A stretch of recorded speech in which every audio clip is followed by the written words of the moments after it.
Stretch marks, এটা নিয়ে new pregnant মায়েদের নানান রকমের প্রশ্ন থাকে। আমারও যে ছিল না তা না, আমার মধ্যেও প্রচুর প্রশ্ন বলতে আজ পর্যন্ত বাজারে এমন ওষুধ বার হয়নি যেটার মাধ্যমে স্ট্রেচ মার্কস পুরোপুরি নিরাময় করা যায়। কিন্তু এটা হলো পুরোটা একটা জেনেটিক ব্যাপার। কারোর কারোর স্ট্রেচ মার্কস খুব হয়, কারোর কারোর কম হয়, আবার কারোর কারোর সময়ের সাথে পুরোটা বিলীন হয়ে যায়, আবার কারোর নাও হতে পারে। এটা নিয়ে তেমন ভাবার কোনো একটা বড় বিষয় নয়, এটা একটা স্বাভাবিক ব্যাপার। আর পেট যেহেতু আমাদের অনেকটা বড় হয় প্রেগনেন্সির সময়, সেই কারণে পেটটা স্ট্রেচ হতে থাকে আর এই মার্কসগুলো আসে। এটা একটা একটা একদম নর্মাল বিষয়। পুরো নিস্তার কেউই মনে হয় না পায়। কিন্তু আমি যখন ডাক্তারকে দেখিয়েছিলাম, আমি ডাক্তারকে জিজ্ঞাসা করেছিলাম, স্যার স্ট্রেচ মার্কসের জন্য স্পেশাল কোনো রকম অয়েল বা মাসাজ ক্রিম আছে কিনা। উনি আমাকে রেকমেন্ড করেছিলেন যে তুমি কোকোনাট অয়েল লাগাতে পারো।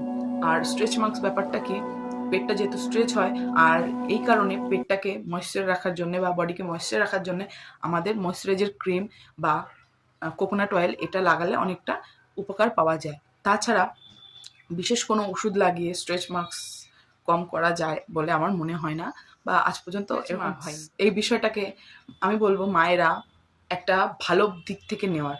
কারণ স্ট্রেচ মার্কস দেখলে তোমাদেরকে ভাবতে হবে বা এই জিনিসটা মাথায় রাখতে হবে যে আমি একটা বাচ্চাকে জন্ম দিয়েছি, আমার মধ্যে কতটা শক্তি সেটা স্ট্রেচ মার্কসটা দেখলে আমরা বুঝতে পারবো।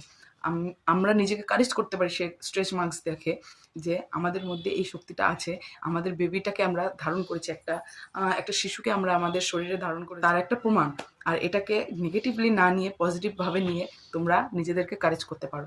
আমিও এটাই মনে করি, আমি এইভাবেই নিই। আর এটাই বলবো, নানান রকমের উল্টোপাল্টা প্রোডাক্টস না কিনে, হ্যাঁ, একদম ন্যাচারাল কোকোনাট অয়েল যেটা লাগাতে পারো, এটা সবাইকেই ডক্টর রেকমেন্ড করে। আমিও জিজ্ঞাসা করেছিলাম, আমাকেও এটাই বলেছে।